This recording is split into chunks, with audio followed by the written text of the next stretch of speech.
বিসমিল্লাহির রহমানির রহিম। প্রিয় কুলাউড়াবাসী, প্রিয় দেশবাসী, আসসালামু আলাইকুম।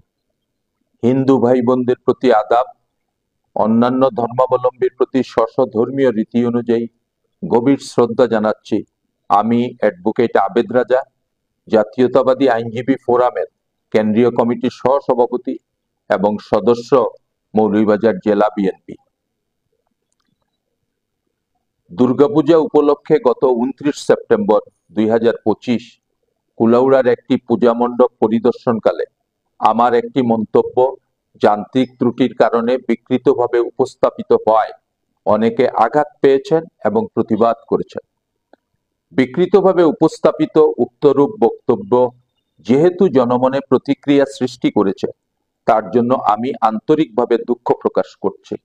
সুমহান আল্লাহ পাক যেন আমাকে ক্ষমা করে দেন। পবিত্র আজান ও উলুধ্বনি এবং ঈদ ও পূজা অবশ্যই এক হতে পারে না। এটা ধর্মের ধর্মাচার। প্রাণপ্রিয় বাংলাদেশের সকল ধর্মাবলম্বীরা আমরা যত মিলেমিশে থাকব, দেশ ততই এগিয়ে যাবে। আমার হিতাকাঙ্ক্ষী অনেকে প্রতিবাদ করেছেন। তারা চান আমার বক্তব্য ও কর্মতৎপরতা যথাযথভাবে হয়, আমি যাতে সঠিকভাবে এগিয়ে যাই। তাদের প্রতিও আমি কৃতজ্ঞতা জানাচ্ছি। সুমহান আল্লাহ তাআলা সহায় হন। ধন্যবাদ।